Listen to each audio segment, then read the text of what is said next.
Assalamualaikum warahmatullahi wabarakatuh. Selamat sore sobat milenial IDN Time semua. Berjumpa lagi dengan saya Ridwan Najibitoko. Kali ini di hari Jumat yang cerah ini kita bakal ada satu acara khusus di bulan Ramadan, yaitu Obsesi. Kepanjangannya adalah obrolan berkah seputar ekonomi syariah. Nah, gitu. Jadi untuk di episode pertama pada sore hari ini kita akan mengundang seseorang atau beliau ini merupakan, sebentar saya nyontek dulu ya, karena memang ini adalah seorang instruktur syariah financial literasi. Jadi beliau ini namanya Hari Sol Putra. Kenapa namanya ada solnya nanti kita tanyain bareng-bareng, apakah beliau ini pencinta musik soul atau seperti apa nanti. Nah, ini udah mulai diundang nih. Iya, kita bakal mengundang Hari Sol Putra, Mas Hari Sol Putra, untuk bincang-bincang seputar tentunya buat milenial supaya makin tahu bagaimana keuangan syariah, investasi syariah itu seperti apa. Sebentar lagi kita akan mulai bergabung dengan Mas Hari. Mungkin masih sedikit agak delay. Jadi di Obsesi pada Jumat hari ini kita membahas tentang investasi syariah, keuangan syariah untuk milenial. Kemudian untuk bulan Ramadan ini berarti kita ada 4 kali Obsesi setiap hari Jumat jam 4 sore. Minggu depannya ada lagi, minggu depannya ada lagi, minggu depannya ada lagi sampai Lebaran nanti ya. Jadi terus pantengin IG-nya IDN Times. Masih belum ucap. Coba kita cek dulu apakah Mas Hari sudah. Sebentar.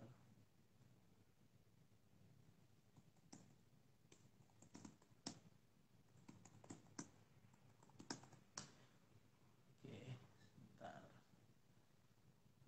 Kita undang lagi. Mungkin beliau tadi sempat kepencet tidak ke. Nah, ini dia, sudah ada Mas Hari. Halo, assalamualaikum Mas Hari.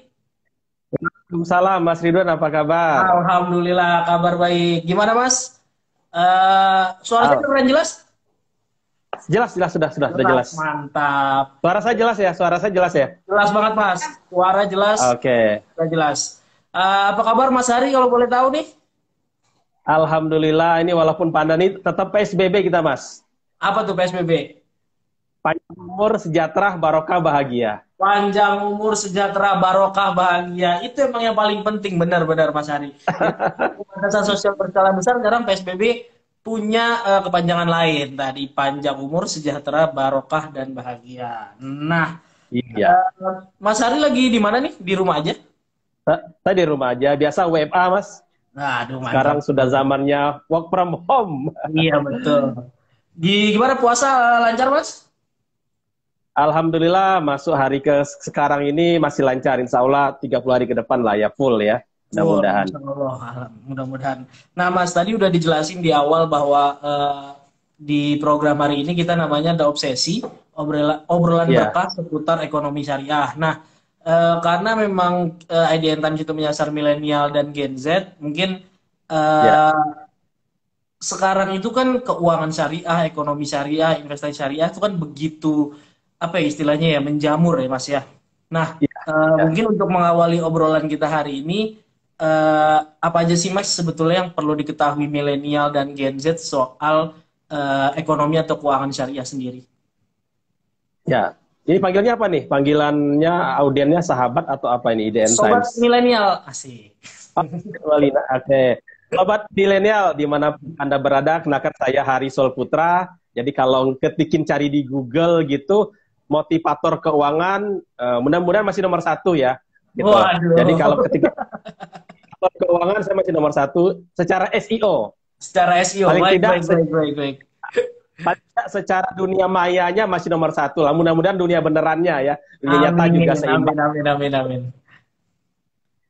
Ya, jadi kalau kita bicara apa namanya sobat milenial bicara tentang syariah gitu ya. Hmm, Sebetulnya itu bukan barang baru sih. Itu sebetulnya hmm, sudah sejak tahun 990. Jadi 1990. Jadi kalau kita buat rentang nih ya, rentang milenial itu kan tahun 81 sampai tahun 97, 98. Iya. Jadi kalau kita range waktunya itu umur sobat milenial hari ini kan sekitar 25 sampai 40. Paling top tuh, paling 40 gitu kan. Ya. Sebetulnya masa-masa itu tuh sudah masa panen sebenarnya. Ada yang mengatakan hidup itu dimulai dari usia 40. Ya. Jadi sebenarnya panen. Jadi nggak sudah bukan lagi. Jadi gini, hidup itu kan ada 4 tingkatan. Ada yang ibaratnya survive itu ya kita bagaimana caranya agar hidup terus gitu kan. Ya kita belum punya, kita harus punya gitu kan. Lalu masuk fase kedua ada namanya stabil. Ketika sudah survive kita stabil secara keuangan gitu kan. Lalu baru setelah stabil baru bicaranya sukses. Baru terakhir adalah signifikan. Jadi ibaratnya time to share lah. Tetapi anehnya hari ini dunia sobat milenial itu tidak harus mencapai tangga terakhir signifikan, sukses atau stabil. Bahkan yang masih survive pun sebenarnya sudah bisa untuk menjadi berbagi, sharing dan lain-lain seperti itu. Nah, balik lagi tadi bicara syariah itu kan bicara sebetulnya lebih kepada konsep ya. Konsep bagaimana kita itu ingin hidup kita berkah. Ya kan? Makanya istilah tadi kan saya nih ada namanya PSBB, panjang umur, sejahtera, barokah, bahagia. Jadi, tidak ingin terjebak dulu bicara secara terminologi, secara bahasa, itu sebenarnya Google bisa lah gitu kan. Tetapi lebih kepada begini, saya dulu kebetulan setelah lulus kuliah kerja di bank konvensional. Kalau kita bicara perbedaan, ada konvensional, ada bank syariah gitu kan. Nah, di konvensional itu kalau secara gaji nih Mas Ridwan dan sobat milenial untuk ukuran bujangan belum menikah penghasilan 3.500.000 di tahun 2002 itu lumayan besar lah pada saat itu. 2002 ya 2000 sampai 2005 itu sekitar 2002. Itu lumayan besar. Saya masih SMP. Tapi kenapa kok SMP ya? Tapi kenapa pertanyaan saya kok di hati saya itu kok ada rasa gelisah, ada rasa tidak nyaman, tidak bahagia gitu. Padahal kalau kita bicara hitung-hitung duit, seorang bujangan yang masih ngekos di Sudirman di belakang nominalnya besar ya Mas ya. Cukup gitu kan. Tapi kok kenapa tuh habis-habis aja gitu kan. Padahal saya kerja di bank, ini kebayang ya, kalau orang kerja di bank tuh minimal kan keuangan, ya kan? Minimal keuangan, ternyata nggak juga. Malah teman-teman saya itu akhirnya kebanyakan juga terjerat dulu zamannya kartu kredit. Kalau sekarang mungkin pinjol. Kalau dulu kan, nanti misalnya begini, tanggal 25 kita gajian gitu ya. Tanggal 25 akhir bulan gajian, itu belum tanggal 1 Mas, itu sudah habis. Ya. Pendapatannya ya relatif lumayan lah untuk teman-teman yang kerja di banking gitu ya, di banking service pelayanan perbankan gitu kan. Tetapi tadi balik lagi, ternyata orang yang kerja di bank pun itu tidak menjadi jaminan dia melek keuangan. Itu dulu. Jadi ibaratnya gini. Perlu digarisbawahi itu berarti Mas ya. Orang yang kerja di bank belum tentu dia literasi keuangannya memadai gitu ya. Betul. Nah, kalau kita lihat secara hari ini lah ya, itu kan ada namanya OJK, Otoritas Jasa Keuangan, di mana mereka itu buat survei, ternyata financial literacy masyarakat Indonesia secara umum itu nggak sampai 29%. Ya. Wah, kecil banget kecil banget. Naik maksimal itu 37% gitu loh. Itulah realitasnya. Artinya mau kerja di bank, mau dikerja di perusahaan, mau pegawai negeri, mau apapun itu rata-rata. Ini bicara rata-rata segitulah. Jadi gini, ada istilah namanya TPS, Mas Ridwan dan sobat milenial. Ada tahu, ada paham, ada sadar. Ini dulu ya. Kita sebelum kita bicara. Kalau bicara bab duit, bicara uang, banyak orang itu adalah tahu tentang uang. Tahu. Yang namanya angka 100.000, Soekarno-Hatta, itu paham gitu kan. Tahu lah, tahu gitu. Terus paham membelanjakan kemananya. Minimal begini, begitu gajian, langsung ke mall, tahu tuh toko mana, bagian apa dihabiskan. Ya. Atau bayar cicilan. Nah, tapi, Ya, wajib cicilan. Nah, tapi yang jadi masalah adalah sadar gitu loh. Tidak semua orang itu sadar keuangan gitu kan. Nah, dari level basic saja itu sudah bermasalah. Banyak orang tahu dan tapi belum tentu bicara sadar secara keuangan. Ini dulu, ini dasar ya. Nah, setelah itu saya merasa diri saya ini kok penghasilan lumayan, tapi kok hidup saya apa namanya nggak tenang. Ternyata Mas Ridwan dan juga sobat milenial, manusia itu hidup dalam 3 fase. Ini sebelum kita bicara syariah ini. Fase pertama hidup senang. Jadi ketika Mas Ridwan dapat gaji, senang nggak Mas? Iya dong, pasti dong. Ya, gitu kan? Nah, tetapi ternyata hidup senang itu ada kelanjutannya. Ada namanya tegang, gitu kan? Kalau Mas Ridwan atau mungkin sobat milenial sudah memiliki anak atau istri, kebayang tuh beli susu anak, ya, cicilan A, cicilan B. Karena pas tegang tuh Mas. Dari duit ke tegang, ya. Lalu kita sudah tegang itu kan ada 2 kemungkinan ini, tambah stres, ya, atau move on. Nah, banyak orang ibaratnya gini, waktu dia penghasilan sebagai staf cukup, begitu naik supervisor kurang, naik manajer kurang, gitu kan? Kenapa tegang gitu? Nggak hidup kan? Kayak nggak hidup. Kan? Nah, ketika fase tegang ini ada 2 kemungkinan, apakah diselesaikan menjadi tenang atau tambah tegang alias stres, gitu. Kebanyakan mana? Nah, jadi ada istilah begini. Ada fase namanya, ada istilah tuh ketika stres, ya. Ketika kita stres itu banyak orang yang namanya itu bisa jadi dia itu kena namanya stroke, gitu ya. Iya. Ya, ini kan tegang kan? Iya, benar, stres. Gitu. Karena stroke dia stop, gitu ya. Ini bukan yang nonton IG kita nih ya, ini di luaran sana gitu loh. Iya. Ketika penonton IG kita mah udah melek keuangan semua, insya Allah. Semua gitu ya. Nah, ketika stres, stroke stop gitu loh. Tetapi ada orang yang ketika stres, dia itu acceptance, dia menerima bahwa kondisi hari ini saya dalam kondisi tegang, ya. Tapi kan fase tegang kan nggak mungkin tegang terus. Harus ada fase tenangnya. Nah, iya betul. Itu. Jadi kalau orang itu pada level syariah, insya Allah hidupnya tenang gitu. Jadi mau berapapun uangnya, ya tetap happy lah gitu. Itu kira-kira sebagai. Jadi kalau misalnya boleh saya coba persingkat sedikit ya Mas ya, ekonomi syariah berarti ketika kita atau seseorang itu mulai menghadapi ketenangan dalam menghadapi segala kondisi keuangan yang dia punya, gitu ya Mas ya? Ya, betul. Karena kan ketika kita sudah tenang itu, pikiran kita fresh juga, apapun masalahnya, contoh sekarang pandemi gitu kan, banyak orang larinya apa? Larinya ke lain-lain, mungkin nonton hiburan gitu kan, nonton film berjam, tidak salah. Kan? Cuma pertanyaan setelah nonton drakor itu apakah jadi kembali dapat solusi? Kan enggak juga. Harusnya nikmatin. Makanya ada istilah itu bersama-sama kesulitan ada kemudahan. Nah, ini kita punya dulu ya, kita buat sebelum kita bicara teknis apa itu ekonomi syariah dan lain, paling tidak secara mindset itu sebenarnya ujungnya sama ketenangan dalam keuangan. Seperti itu. Itu Mas Ridwan. Ya. Nah, kalau bicara soal ketenangan tadi sebetulnya nah ini mungkin kita masuk ke teknis ya Mas ya. Yang membedakan antara ekonomi syariah dan ekonomi konvensional, kalau bisa secara singkat seperti apa sih Mas?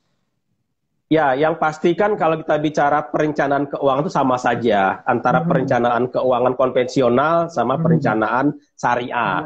Karena sama-sama ada proses merencanakan. Misalkan mau liburan, saya naik haji kan sama-sama merencanakan keuangan. Iya. Nggak ada persoalan. Karena sama-sama merencanakan. Tetapi ketika bicara ekonomi syariah, ada tanda petik atau mungkin garis bawahnya, ada Al-Quran dan sebagainya. Oh ya. Jadi ada koridor gitu. Itu yang kedua. Jadi merencanakannya sama, tapi koridornya beda. Kalau yang konvensional nggak ada ibaratnya tidak ada yang namanya batasan kecuali legal. Ya. Negara itu menyetujui, kira-kira begitu. Ya. Ekonomi syariah ada namanya Al-Quran dan hadis atau Al-Quran dan Sunnah. Lalu yang terakhir kita bicara tujuan keuangan. Tujuannya kemana gitu kan? Kita bicara ada prioritasnya. Apakah kita pendidikan dulu kah, atau ibadah dulu kah, atau jalan-jalan dulu kah? Itu ada prioritas. Sehingga kalau kita bicara kita bagi dua nih, di kiri saya ada yang namanya konvensional, di kanan saya ada namanya syariah. Kita masuk yang ada namanya istilah itu adalah tujuan dulu. Prioritasnya apa? Kalau yang konvensional bebas, selagi itu tidak melanggar yang namanya urusan negara, silakan. Selagi tidak melanggar hukum, it's okay ya Mas ya. It's okay. Tapi kalau bicara syariah, tetap ada koridor akhiratnya. Selain landasan negara, landasan hukum negara juga landasan hukum Al-Quran dan hadis ya Mas ya. Iya, betul sekali. Itu secara tujuan. Namanya ada prosesnya. Jadi proses itu mendapatkan uang sampai dengan membelanjakannya, itu selagi di konvensional ya apa saja boleh, selagi tidak melanggar aturan dari negara gitu. Ya, selagi nggak maling, korupsi. Tapi kalau di syariah itu kan ada caranya, mulai dari caranya sampai dengan kita kan ada satu nggak cukup halal tapi juga toyib. Nah kira-kira begitu. Betul. Ini sebagai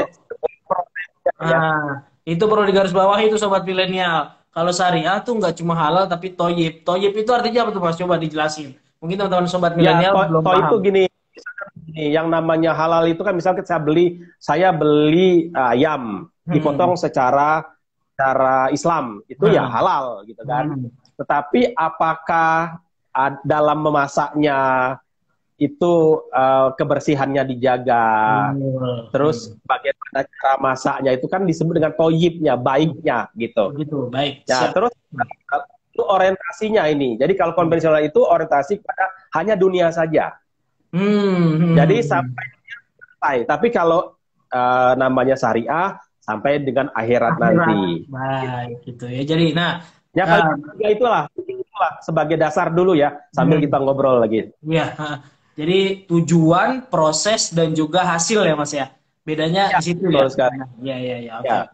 Nah, agak lebih dalam lagi nih Mas. Nah, kan kalau kita lihat beberapa tahun ke belakang ini tren ekonomi syariah tuh baik perbankan, terus juga investasi tuh meningkat ya. Bahkan juga BUMN juga memerger beberapa bank syariah menjadi satu bank syariah besar di Bank Syariah Indonesia atau BSI. Nah, kalau Mas sendiri melihatnya potensi ekonomi syariah di Indonesia sekarang ini, apakah memang begitu besar atau begitu oke sampai sekarang? Dan faktor apa saja sih yang bisa bikin ekonomi syariah itu berkembang pesat di Indonesia? Selain dari memang mayoritas penduduk kita Muslim ya Mas ya? Gitu. Ya. Jadi begini, kalau kita bicara data dulu ya, saya harus mengatakan sampai hari ini market share, jadi market share itu berarti total seluruh, kalau bicara perbankan itu baik konvensional atau syariah itu digabung, itu yang syariah cuma 5% Mas, nggak sampai 6%. Cuma 5%? Wow. Cuma 5 atau 6%. Katalah 10% lah ya, 10%. Nggak, padahal Indonesia mayoritas Muslim gitu kan. Itu kalau kita bicara faktanya. Tapi kalau kita bicara perbandingan dengan negeri jiran Malaysia, negeri jiran Malaysia itu bisa antara 20-25% market share-nya. Karena pertanyaannya, kenapa kok di Malaysia itu lebih powerful ketimbang Indonesia? Gitu. Karena Malaysia itu birokrasinya, negara itu campur. Gitu. Sehingga tanda petik itu untuk bangsanya, rakyatnya itu berbondong-bondong ke sana. Nah, sementara Indonesia ini dibiarkan saja untuk bersaing. Oke. Itu membuat agak susahnya ekonomi syariah itu berkembang, ya. Kalau kita bicara faktanya di lapangan begitu. Tetapi yang namanya Indonesia kan terus bergulir, terus berubah. Apalagi dengan adanya teknologi ini, pastinya kemungkinan ya bisa naik juga seperti Malaysia 20% atau mungkin bisa 30%. Cuma kembali kepada tadi saya bilang, banyak orang tahu tentang ekonomi syariah. Banyak orang paham tentang ekonomi syariah, tapi belum sadar. Nah, jadi contoh, saya dulu ketika hijrah dari bank konvensional ke bank syariah gitu ya, saya dengan berarti awalnya memotong kartu kredit saya, kartu debit saya. Selama ini sudah menemani saya kemana-mana, dengan berarti saya harus potong. Ya, saya pindah dari bank konvensional ke bank syariah, gitu kan. Begitu masuk ke bank syariah, ternyata fasilitas yang di bank konvensional yang dulu saya dapatkan itu agak berkurang, gitu kan. Dibandingkan ketika saya mungkin salah satunya faktor itu, gitu kan. Tetapi kan proses terus menerus, lama-lama jadi semakin membaik, gitu loh. Karena semakin banyak yang menggunakannya, gitu, Mas. Kalau dari pandangan Mas Hari sendiri, yang mungkin bisa mengerek atau mendongkrak lah istilahnya gitu, ekonomi syariah bisa berkembang pesat, apa sih Mas? Ya, yang satu adalah peran pemerintah. Jadi kan sekarang itu contoh begini, misalkan sobat milenial hari ini sebagai PNS, kan biasanya tuh ditransfer ke rekening bank konvensional, ya kan? Nah, menurut Bu Sri Mulyani, hari ini itu sudah bisa untuk ditransfer ke bank syariah, gitu. Jadi artinya pilihan minimal lah PNS yang 4 juta sekian itu, kalau semuanya hijrah dari bank konvensional ke bank syariah, otomatis naik kan? Naik. Apa namanya? Ya, bank syariah akan naik, kira-kira begitu. Nah, yang terus kedua adalah, kadang begini Mas, ada orang itu baru hijrah kalau sudah jatuh. Baru berpindah kalau sudah jatuh. Jadi kalau baik-baik saja, ngapain sih saya harus hijrah, gitu loh. Itu masalah juga. Iya, benar-benar.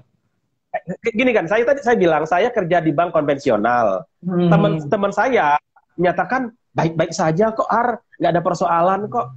Ngapain sih harus hijrah? Nah, sementara saya merasa ini nggak baik-baik saja kehidupan saya, penghasilan besar, tapi kok ya habis-habis saja gitu. Oh, ternyata ada yang namanya keberkahan. Itu yang saya bilang tadi. Kita di panjang umur, sejahtera, barokah, bahagia. PSBB, panjang umur, sejahtera, barokah, bahagia. Mantap sekali. Ini akan saya lihat Mas ya. Jadi itu kan cuma ya, peran pemerintah sama juga ya itu balik lagi kesadaran masyarakat ya Mas ya, untuk mau nggak sih mereka hidup lebih tenang ya. Salah satu caranya ya coba untuk beralih ke perbankan syariah, mungkin begitu ya Mas ya. Salah satunya kan ada perbankan, ada asuransi, pasar modal, macam-macam. Sekarang hampir semua lini, hampir semuanya ada syariahnya lah, ada alternatifnya lah. Nah, masuk ke situ nih Mas. Nah kan sekarang tuh kayaknya apalagi lagi pandemi gini ya, milenial kayak saya, mungkin teman-teman saya di luar sana juga lagi gandrung-gandrungnya nih sama investasi. Jadi kadang beli saham, terus juga reksadana atau beli emas. Nah, untuk kalau ngomongin soal investasi ini yang paling berpengaruh atau paling oke untuk milenial itu instrumen apa sih Mas? Apakah itu tabungan, KPR kah, atau investasi? Gimana tuh Mas? Ya, jadi begini, sobat milenial, yang harus kita garis bawahi sebetulnya bukan pada instrumennya ya. Jadi yang namanya perbankan, pasar modal, reksadana, saham itu cuma instrumen. Tapi sebenarnya lebih kepada kitanya dulu gitu kan. Kalau saya kan mulai dari, jadi gini, jadi kalau kita ingin merubah nasib keuangan kita harus merubah karakter kita. Itu stepnya ya. Jadi jika ingin merubah nasib keuangan kita harus rubah yang namanya karakter kita gitu. Nah, ingin merubah karakter harus merubah kebiasaan. Untuk merubah kebiasaan, merubah tindakan. Untuk merubah tindakan, kita rubah pola pikir kita. Itu dulu. Mindset. Mindset. Jadi kalau kita mulai urutkan berjenjang begitu, pertama adalah mindset kita. Bahwasanya kita ingin hidup tenang, lebih berkah, lebih nyaman, lebih bahagia. Kita harus mulai dari apa yang kita bisa rubah. Kalau saya dulu, saya bilang tadi, saya memotong kartu debit ATM saya untuk menyatakan deklarasi bahwa saya mau hijrah. Itu satu. Ya. Otomatis turunnya banyak tuh, mulai dari asuransi, pasar modal dan segala macam, ya. Nah, ketika kita sudah bicara tindakan, action gitu kan, mau nggak kita merubah itu dulu? Nah, kalau ketika sudah merubah, lama-lama jadi sebuah kebiasaan. Jadilah karakter kita, karakter orang yang dengan keuangan syariah. Insya Allah, mudah ujungnya nasib kita juga berubah. Nah, itu dulu. Jadi, robah dulu mindsetnya, robah tindakan, robah kebiasaan, robah karakter, insya Allah nasib kita berubah. Itu yang pertama. Yang kedua, dengan bicara tentang investasi. Ya, mungkin sambil kita chat, chatbox kalau di Zoom ya. Kalau ini apa namanya kalau di IG Live gitu? Chat juga ya? Bukan, aja kalau nulis di layar itu namanya apa tuh? Komen. Oke, komen. Ya, silakan komen dulu. Apa beda antara menabung sama investasi? Itu dulu deh. Sebelum kita investasinya. Silakan sobat milenial, silakan komen di bawah apa beda antara menabung dan investasi. Oh, oke. Tuh, coba tuh. Itu dulu deh. Satu atau dua lah yang bisa jawab gitu kan. Menabung dan investasi. Apa bedanya antara menabung dan investasi? Kalau saya, kalau kita saya boleh jawab nggak nih, Mas? Silakan. Boleh, silakan.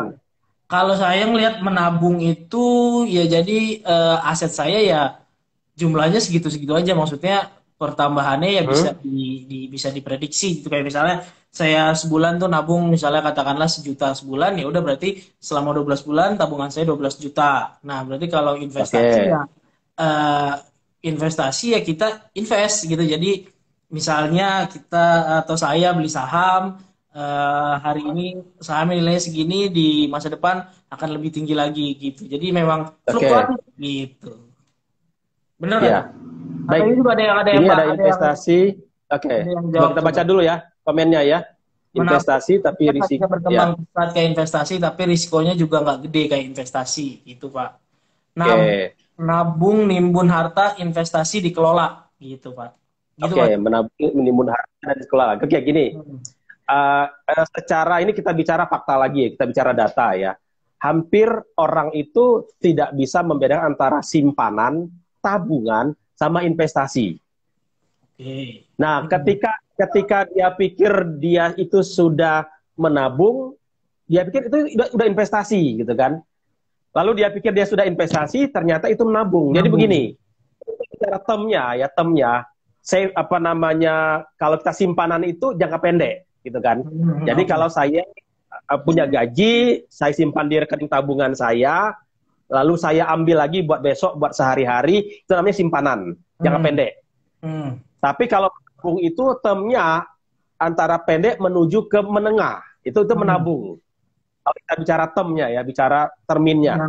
Nah, investasi jadi kalau secara sederhana begini, menabung adalah menyisikan sebagian uang atau harta kita buat masa depan, titik. Itu menabung. Tapi kalau investasi adalah menyisikan sebagian uang atau harta kita buat masa depan dan bertumbuh. Nah, ini poinnya di kata bertumbuh itu. Jadi kalau kita sudah paham yang namanya investasi, namanya bertumbuh itu kan bisa ke atas, bisa ke bawah kan. Nah, itu ada risiko di situ. Nah, di situ kita mulai sehingga ketika kita nanti misalkan nih, saya ingin agar uang saya tidak hilang nilainya. Berarti saya harus masukkan ke dalam minimal logam mulia, LM, emas mulia, atau ke yang ibaratnya termasuk agresif lah seperti saham dan lain-lain. Tapi kalau pikir yang namanya saya masukkan ke dalam deposito, ini menabung, walaupun ada bunga atau bagi hasil dalam istilah syariahnya, kan begitu kan? Nah, ini dulu. Jadi kalau kita enak nih. Oh, berarti kalau saya hari ini sebagai sobat milenial punya dana, pertanyaannya adalah ini dana buat apa dulu? Nah, itu. Jadi sesuai apa itu ya? Sesuaiin tujuan dulu ya, Pak ya, baru tahu instrumennya apa gitu ya. Iya benar. Jadi misal gini, saya 2 tahun lagi ingin kuliah. Saya 2 tahun lagi ingin Saya 5 tahun lagi ingin haji, saya 5 tahun lagi ingin pensiun. Itu kan tujuan. Itu kira-kira ini instrumennya, apakah emas, logam mulia, reksadana, obligasi, dan lain-lain dan seterusnya, banyak sekali. Itu dulu. Berarti memang kayaknya ketika kita punya uang, lalu kita langsung investasikan, nanti dulu tujuannya apa? Kira-kira gitu. Ya. Jadi berarti memang hampir sama ya dengan apa namanya konvensional. Tujuannya dulu ditetapkan, baru beli atau baru kita purchase instrumennya gitu ya Pak ya, untuk jangka waktu 5 tahun. Kalau bisa di syariah itu kan ada prioritas. Oh ya, prioritas, benar. Ada yang namanya daruria. Daruria itu ibaratnya adalah primernya lah. Jadi kalau dalam aturan, ya istilahnya itu, aturan dalam Islam itu ada namanya yang disebut dengan darurat atau daruria. Kedua, hajiat itu adalah semacam yang sekunder. Ada juga yang tahsiniyah, yang tersiernya. Jadi prioritas hari ini apa? Gitu kan. Jadi bukan sekedar kita ingin berinvestasi, tetapi ada prioritasnya. Ini yang disebut dengan syariah itu mendukung sekali untuk kita menyesuaikan dengan kondisi kita hari ini. Gitu. Jadi kalau kita misalkan nanti 10 tahun lagi, 20 tahun lagi baru pensiun, berarti kan itu belum prioritas. Ternyata apa prioritas kita? Umroh misalkan, atau pendidikan misalkan. Nah ini yang membedakan dengan yang konvensional. Konvensional ya selagi kita punya uang, tahu tujuannya, langsung action gitu kan. Tapi kalau di syariah itu ada step-stepnya. Apa sih yang sebenarnya kebutuhan kita? Jadi gini, cara investasi ternyata kita tidak ada dana darurat. Ya mau tidak mau, prioritas kita adalah dana darurat. Jangan kita investasi dulu. Gitu. Oke. Berarti prioritas tetap yang harus diutamakan, begitu ya Pak ya? Ya, betul sekali. Nah, tadi kita udah ngobrol soal apa namanya instrumen itu, terus juga apa namanya mindset dulu yang harus dikelola supaya nanti turunannya memang kalau mindsetnya udah syariah, turunannya juga pasti pakai bank yang syariah, KPR yang syariah, dan investasi juga syariah. Nah, kalau soal ngomong perencanaan keuangan, Pak, mungkin lebih kita padatin lagi soal, kan tadi kita katakanlah saya sudah punya mindset soal syariah. Nah, untuk perencanaan keuangannya sendiri yang memang sesuai konsep syariah bagi milenial tuh seperti apa sih, Pak? Seperti apa sih, Mas? Ya, begini, kalau kita bicara dasar dulu ya, dasar dulu.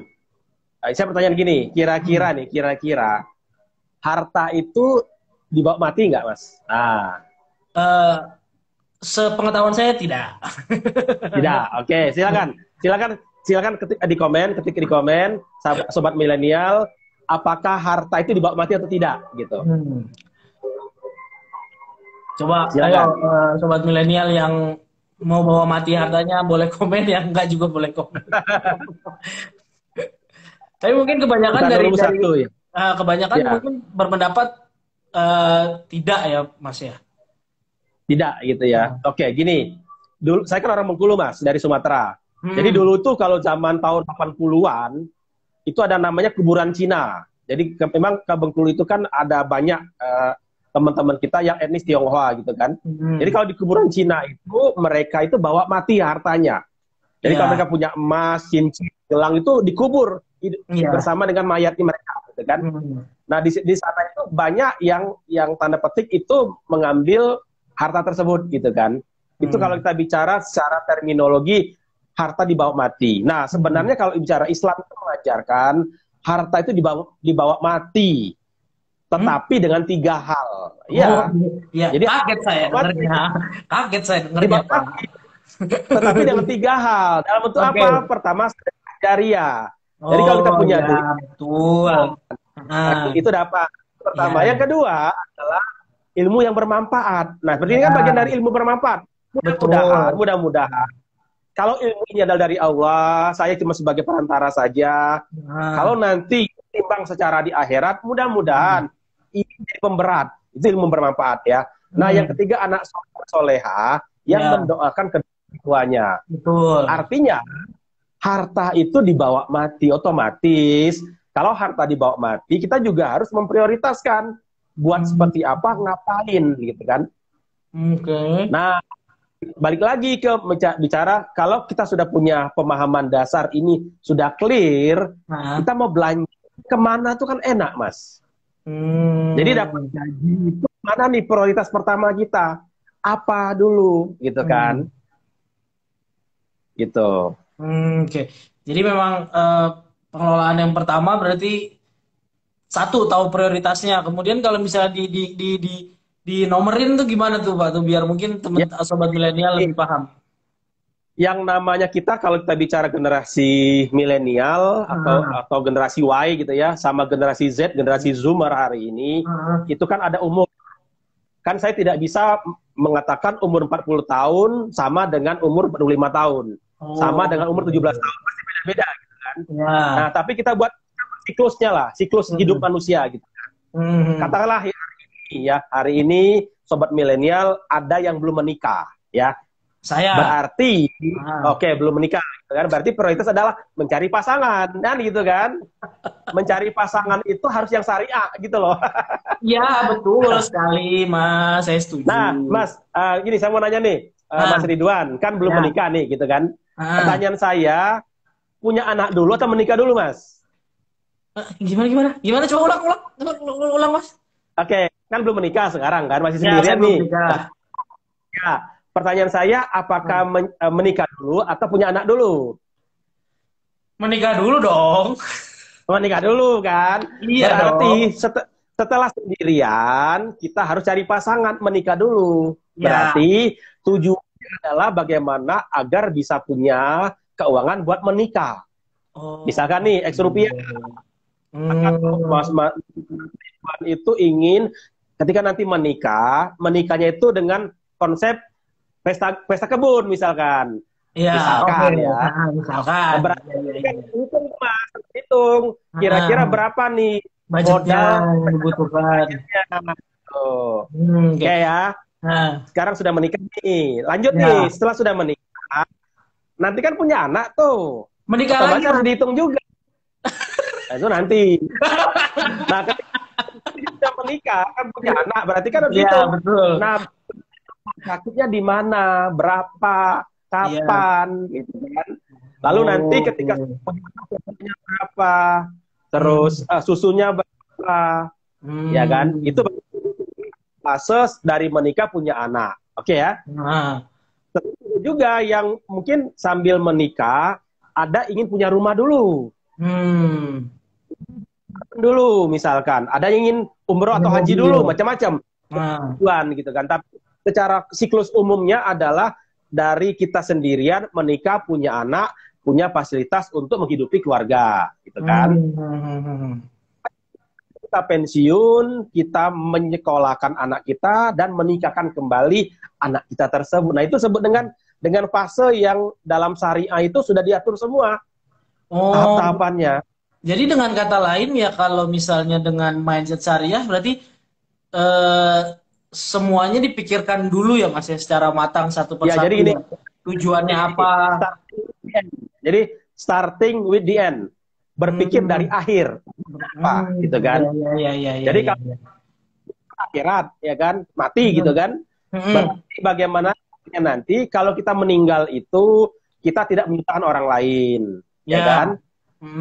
Kita meninggal itu kita mewariskan kepada anak cucu kita, gitu. Turunkan sampai ketika hari ini kita masih single alias jomblo. Ya. Gitu. Oke. Berarti kalau misalnya bisa saya coba persingkat sedikit ya tadi, semuanya adalah diawali dengan justru hasil akhir ya Mas ya. Diawali dengan tujuan. Ujungnya dulu di mana? Kita mau misalnya mau investasi atau menabung ya tujuannya apa dulu. Misalnya mau menikah ya berarti stepnya disesuaikan dengan itu. Kayak misalnya berapa tahun jangka waktunya kita harus saving, kayak gitu-gitu ya Mas ya. Iya, betul sekali. Oke. Sudah semakin jelas nih Mas ya soal persyariahan ini Mas nih, termasuk cari pasangan gitu ya. Doakan saya ya teman-teman semua. Insya Allah. Nah,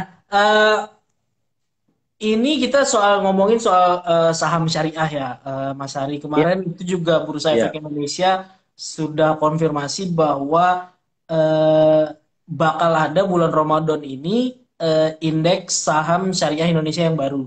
Jadi tadinya ada Ya, 3, terus sekarang nambah 1 jadi 4. Nah, eh, secara garis besar perbedaannya apa sih Mas, saham syariah sama saham non syariah? Terus juga kemudian eh, kalau investor pemula katakanlah milenial mau membeli saham syariah, apa sih yang mesti dipertimbangkan? ya gini, sebelum kita bicara saham nih ya, Hmm. jadi investasi yang paling bagus adalah investasi dari leher ke atas.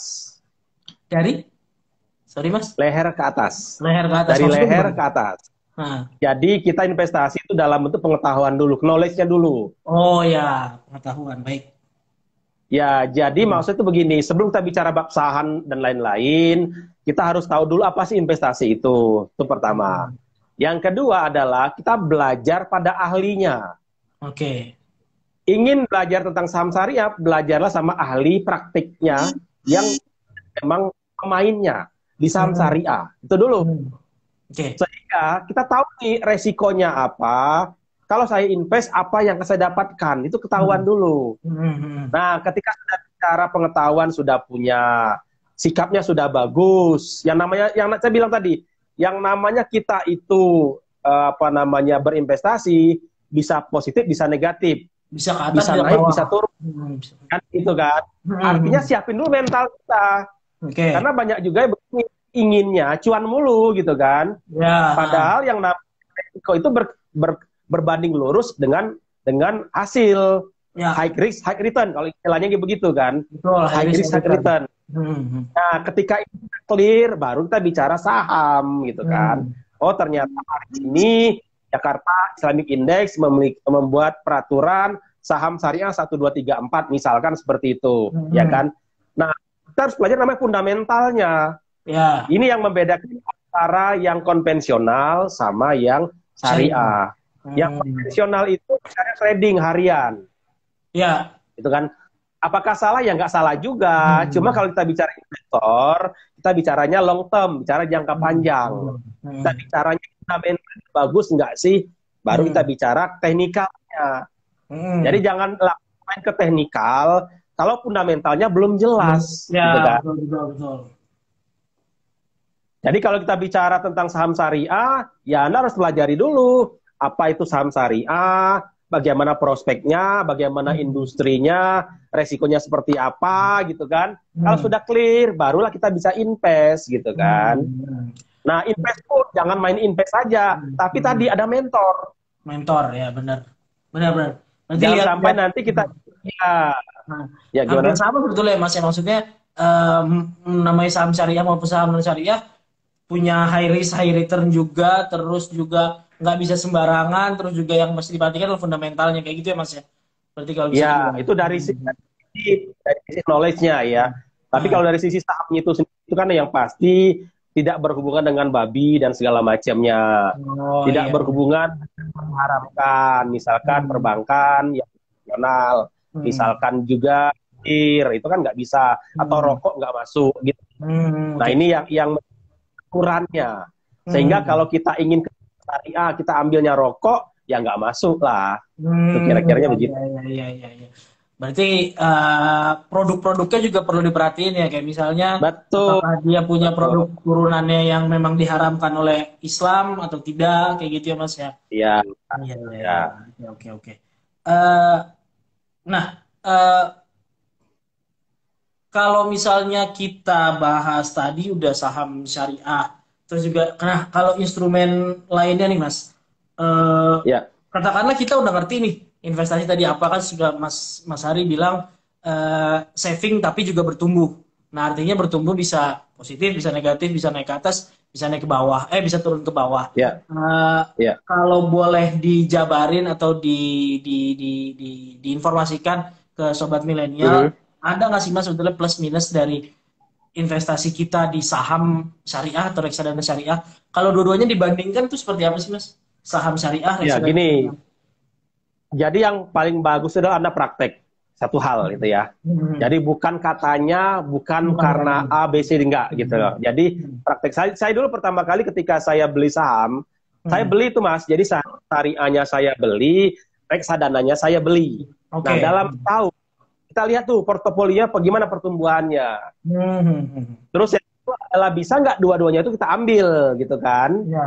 Jadi kita nggak cuma sekedar teori saja, Hmm. tapi benar kita praktekkan. Kita coba Hmm. nih, kita punya uang 2 juta misalkan ya. Ya. 1 juta untuk beli saham, 1 juta Hmm. buat reksadana, Dana. ya kan? Ini aja bagaimana setahun kemudian itu Hmm. lebih bagi saya. Tapi dulu bagi saya itu lebih enak kita ngukurnya Hmm. gitu ketimbang kita kata orang ini segala macam gitu kan. Hmm. Ya, sehingga kita praktekin. Nah, Hmm. yang kedua adalah gini, kita harus siap tadi resiko Hmm. turun atau gagalnya.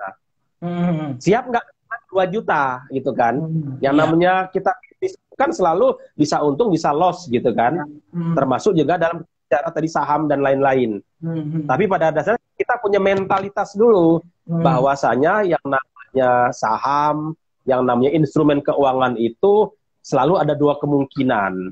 Bisa naik, bisa turun. Untung atau rugi. Yang pasti ketika naik kita siap, Nah, ketika turun juga harus siap. Nah, itu loh yang penting. nah, Bukan kalau persoalan dari maunya terus. nah, kalau dari pengalaman Mas Ari waktu itu gimana Mas membandingkan antara saham syariah dan reksadana syariah? Seimbangkah profitnya? Seimbangkah loss-nya? Gimana tuh waktu itu Ya, pengalaman? bedanya begini, kalau dulu kalau bicara bab reksadana itu kan ada namanya manajer investasi, ya Ya, kan? Nah, kita itu berbagi profit lah ibaratnya, berbagi untung, berbagi cuan sama si manajer investasi. Itu ada tergantung dari berapa persentasenya tergantung dari ini ya, dari masing-masing MI-nya ya, manajer Ya. investasinya, gitu kan. Nah, kalau di saham itu ya benar-benar Buat walaupun walaupun kita potongannya nanti ada di sekuritasnya gitu, tetapi ya pasti lebih besar lah kalau untung. Tapi resikonya ruginya pun lebih besar juga ya fair lah gitu. Oke, jadi memang ya plusnya ada, minusnya ada masing-masing itu ya Mas ya. Jadi Betul. sobat milenial boleh milih tuh mau investasi saham, mau reksadana syariah atau saham syariah atau bahkan dua-duanya ya Mas ya, tergantung dari Ya, eh, tujuan keuangan. tujuan keuangan tadi ya ya benar-benar make sense. Iya dong, tujuan Iya, iya. keuangan tadi. Nah, nah, berikutnya nih Mas, Ya, sebentar nih ada pengumuman baterai lemah nih, bentar Mas ya. Oke, mungkin berikutnya, nah ini kita ngomongin instrumen yang lain nih, soalnya termasuk saya sih, maksudnya generasi saya dan mungkin teman-teman semua juga bahwa punya rumah tuh kayak sebuah keharusan untuk saat ini ya ya, Mas. Nah, ya, eh, apalagi sekarang juga banyak program-program yang memang memudahkan milenial untuk membeli rumah, katakanlah DP 0 terus atau bebas pajak. Nah, dan juga ada yang terbaru itu kan KPR syariah. Nah, bedanya dengan KPR biasa mungkin ya teman-teman tahu lah ada bunga dan tetap margin makanya. Nah, mungkin bisa dielaborasi sedikit lebih dalam Mas soal bagaimana KPR biasa dan KPR syariah plus minusnya seperti apa gitu. ya. Kalau kita bicara tadi balik lagi ya, yang namanya syariah itu kan ada namanya DPS, Dewan Pengawas Syariah. Ya. Nah, DPS ini ada namanya DSN ya, Dewan Syariah Nasional. Jadi Ya, induknya lah, kira-kira begitu. Artinya setiap kebijakan, setiap kegiatan itu harus mengacu pada DSN, Dewan Syariah Nasional MUI, Majelis Ulama Indonesia, gitu kan. Sehingga ketika kita bicara tentang kenyamanan, ketenangan tadi, ada rasa nyaman karena tanda petik ada yang melindungi, ada yang mengawasi secara syariah. Itu ya.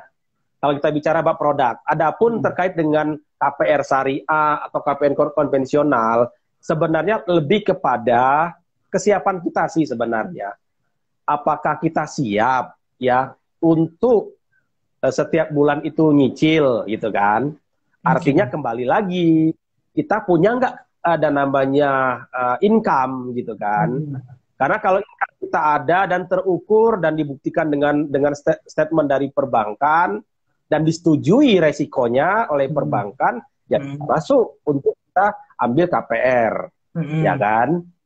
Jadi itunya dulu deh. Jadi banyak 5C-nya dulu lah. Kalau 5C-nya sudah selesai, Artinya kita tuh siap tuh untuk menjadi nasabahnya perbankan. Kalau kita bicara KPR syariah begitu kan.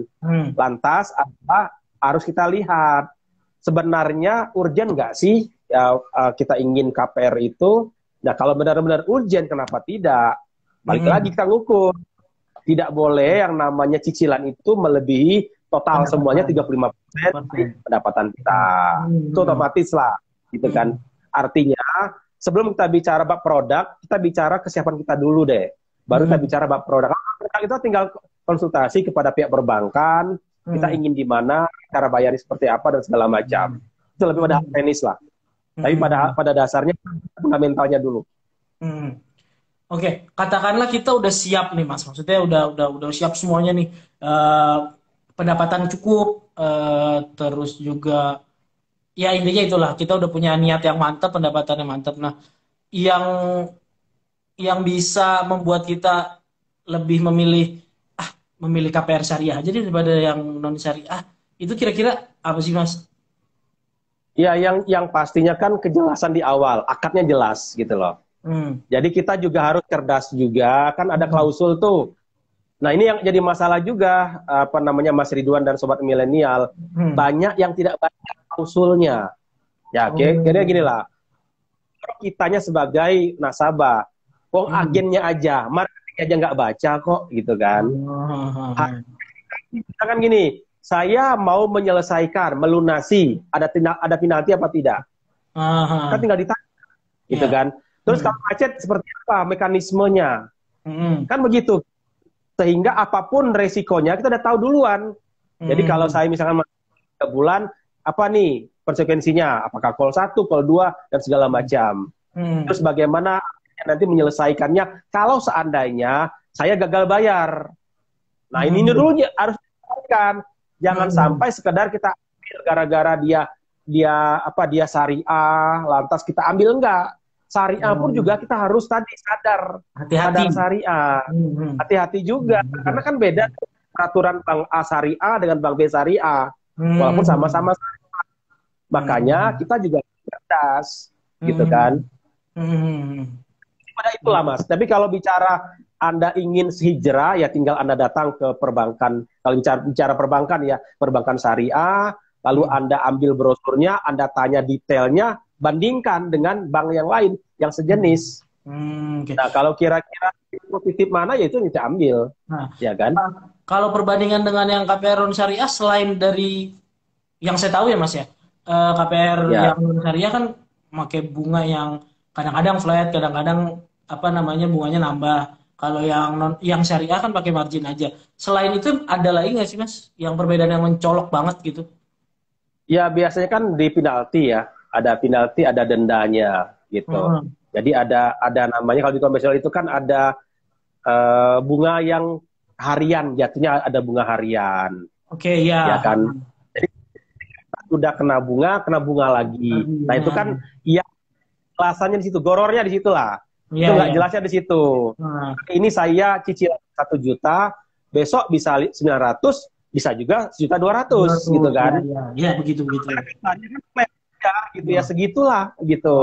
Oke.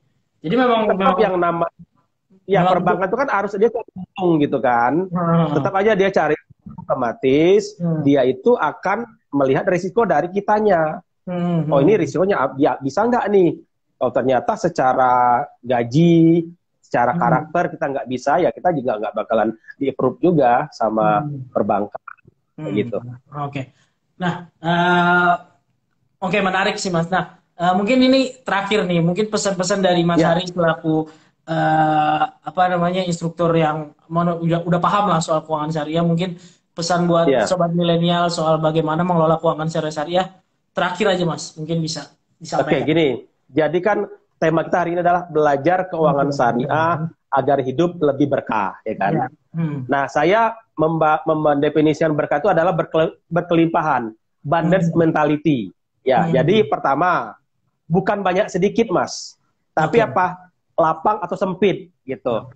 Bisa jadi kita punya banyak harta, tapi hati kita sempit. Ya, nggak tenang. Tapi ada juga orang yang hartanya kecil sedikit, tapi hatinya lapang. itu adalah bicaranya ke lapangan, bukan banyak sedikit. Itu satu. Yang kedua adalah kalau kita bicara bab bisnis, bukan sekedar untung rugi, tapi surga neraka. Walaupun cuan, tapi nanti dia masuk api neraka, ya kita nggak mau. Atau merugikan orang lain gitu ya Mas ya. Ya. Yang kedua, yang ketiga adalah bukan dari orang yang punya harta, tapi dari orang yang mau pada orang yang butuh. Nah itu keberkahan. Gitu. Jadi kalau 3 pilar ini kita laksanakan, ya insya Allah hidup kita jadi tenang. Berapapun penghasilan kita hari ini. Iya betul. Itulah disebut dengan keberkahan. Keberkahan. Iya. Terima kasih Mas Hari Sol Putra atas sama-sama Mas Ridwan hari ini. Oh iya, ada satu lagi mau saya tanyain Mas. Ya. Nama Sol di tengah itu maksudnya apa ya Mas? Apakah Mas pecinta musik Sol atau memang dari jiwa? Ya. Jadi Sol itu kan sebenarnya singkatan, sosial spiritual. Sosial spiritual. Gitu. Jadi kalau bahasanya adalah habluminallah habluminanas. Habluminallah habluminanas. Jadi hubungan antar manusia. Oke, ya, antara sisi dengan Allah juga oke, gitu ya Mas ya. Baik, itu dia tadi. Kalau jadi buat sobat milenial tadi masalah rezeki nggak perlu banyak atau dikit, yang penting hati lapang atau sepi. Tapi kalau bagi saya lebih baik banyak tapi hati kita juga lapang. Betul begitu Mas ya? Itu yang saya setuju tuh Mas. Itu yang paling kali itu Mas. Oke, terima kasih Mas Hari atas bincang-bincang hari ini. Semoga apa yang kita bicarakan menjadi ilmu yang bermanfaat buat sobat milenial semua. Terus juga semoga Mas Hari juga sehat selalu di luar sana. Terima kasih sekali lagi atas bincang-bincangnya. Ya, terakhir Mas, terakhir juga. Jadi kalau misalkan nanti ini kan diupload ya di IG. Bisa ditonton juga, atau juga bisa masuk ke sosial media saya, bisa di YouTube, ada Mr. Hari Sol Putra, atau harisolputra.com. Itu ada tentang saya. harisolputra.com. Oke, baik. Terima kasih sekali lagi Mas Hari. Sukses selalu. Semoga bermanfaat apa yang kita bicarakan hari ini, dan juga sobat milenial. Semoga tetap PSBB. Tadi apa? Panjang umur, sejahtera, barokah dan bahagia. Oke, selamat sore sobat milenial semua. Sampai jumpa di Obsesi episode berikutnya di Jumat depan. Wassalamualaikum warahmatullahi wabarakatuh. Waalaikumsalam warahmatullahi wabarakatuh.